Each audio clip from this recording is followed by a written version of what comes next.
Hi, I'm Jill, and today I have a limerick for you to practice your English pronunciation. Limericks are a great way to practice the stress and rhythm of the English language. So let's get started. Okay, so the limerick is: there was an old man of Peru who watched his wife making a stew, but once by mistake in the stove she did bake that unfortunate man of Peru. There was an old man of Peru who watched his wife making a stew, but once by mistake in a stove she did bake that unfortunate man of Peru. So English is a stress-timed language, which means that some words are stressed or said more strongly and loudly than other words. Whereas some languages, like Spanish or Italian, are syllable time. So each syllable is given equal stress, so it sounds more like drrrr.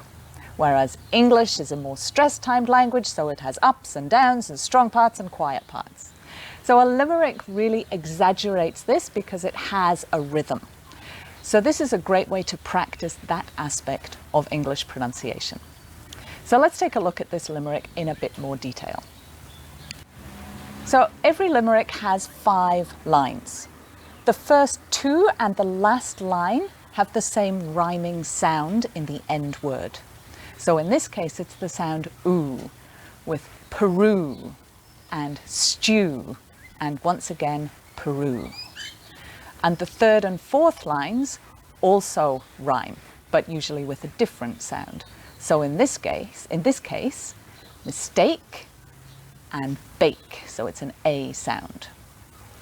So that's the rhyming part. The rhythm is the same rhythm in every limerick. So it's 1, 2, 3, 1, 2, 3, 1, 2, 1, 2, 1, 2, 3. And this rhythm is shown by the stressed words. So those are the words that we say more loudly and more strongly. So the stressed words in this limerick are: was man Peru, watched making stew, once mistake, stove, bake, unfortunate man Peru. So have another listen to the limerick and see if you can hear the stressed words. There was an old man of Peru who watched his wife making a stew, but once by mistake in a stove she did bake that unfortunate man of Peru. Now, to keep the rhythm of the limerick, the words that are unstressed need to take up the same length of time between the words. So whether there's 1 unstressed or 2 unstressed words, they're still said with the same 1 sound. So for example, in that first line, there was an old man of Peru. So there, before was, an old, before man. So there is just 1 word, but an old is 2 words. But we still need it to take up the same length of time. So we push the 2 words together and make them with 1 sound. So instead of an old, we say an old, an old. So the same happens with the 2 words in line 2. His wife becomes his wife, his wife. So they get, the unstressed words get pushed together to just make 1 sound. In the 3rd line, in a get pushed together to say ina, ina. And in the 4th line, she did becomes she did, she did. So this is why in English, sometimes you don't hear some words very clearly, because we say some words more clearly and more strongly, and some words are pushed together and said very quickly. So have one more listen to this limerick. See if you can hear the words that are stressed and those unstressed words that get pushed together and said very quickly.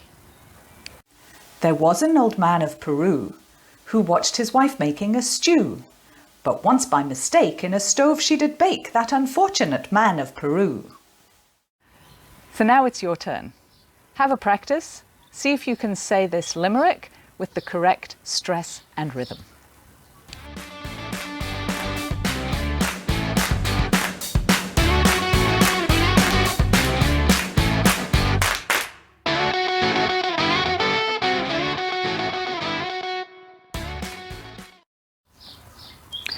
How did you go?